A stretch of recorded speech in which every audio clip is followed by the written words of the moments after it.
Не смееме да забораваме дека тој француски предлог практично де факто беше поништување на една ригидна позиција на бугарската политика со оној непријатен предлог до 45-та година, нели, сте биле бугари, од 45-та година сте македонци, кој беше усвоен од бугарскиот парламент. Многу малку се дава значење во Македонија дека францускиот предлог практично ја поништи таа идеја.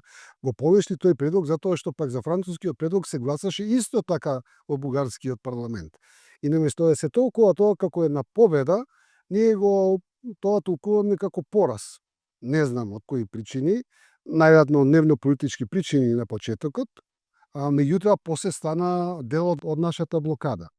И за жал, ако Бугарија еволуираше во таа позиција и гледаме дека после францускиот предлог провокативните позиции од страна на бугарски политичари дури се сведени на некој минимум. Ние, освен некои поединци кои дури може да се набројат, ние не гледаме веќе некоја реторика негативна од бугарска страна.